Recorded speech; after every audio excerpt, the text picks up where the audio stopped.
एक दिन की बात है, एक लड़की अपने दादी घर रहने के लिए गांव आई थी।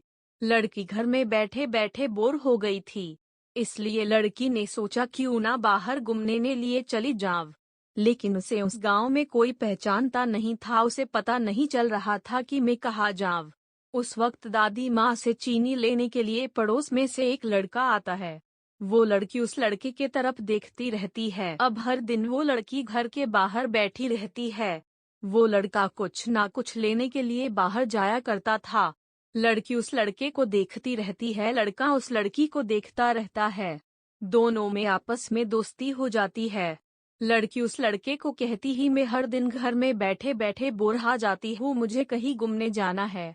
उस लड़के ने कहा, चलो तो आज तुम्हें मेरी साइकिल पे पूरा गांव घुमाता हूँ। इस तरह हर दिन वो दोनों घूमने के लिए निकल पड़ते ही दोनों की दोस्ती अब प्रेम में बदलना लगी थी। वो दोनों एक दूसरे से प्यार करने लगे थे। लेकिन वो दोनों क्या प्यार केवल गांव तक था। लड़की जैसे है शहर में चली जाती है, तब उस दोनों में कोई बातचीत करने का जरिया नहीं बचता है। दोनों एक दूसरे के बगैर तड़पते रहते थे। इस तरह दोनों ने एक साल निकाल दिया बिना बातचीत किए, बिना एक दूसरे को देखे बिना। जैसे है लड़की अपनी स्कूल की छुट्टी होने के बाद गांव आती है, वो तुरंत घर के बाहर बैठ जाती है और उस लड़के का इंतजार करने लगती है। पूरा दिन वो बाहर बैठी रही, लेकिन उसे वो लड़का दिखाई नहीं दिया।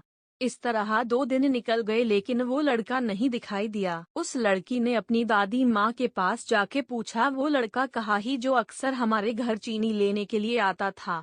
तब दादी माँ ने कहा, बेटा वो लड़का पागल हो गया है, उसे तो शहर की पागल हॉस्पिटल में दखल किया गया है। पता नहीं किससे प्यार करता था, वो उसके बिना रहा नहीं गया, इसलिए तालाब में मरने के लिए चला गया था।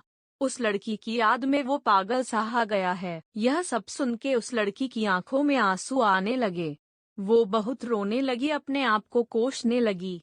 उस लड़की का प्यार अधूरा रह गया। वो आई थी प्यार के लिए, लेकिन उसे दुख के सिवाय दूसरा कुछ नहीं मिलने वाला था। उस लड़की ने फैसला किया कि मैं भी इस लड़के की याद में जीना चाहती हूँ। उसने अपना जीवन अकेला बिताने का सोच लिया।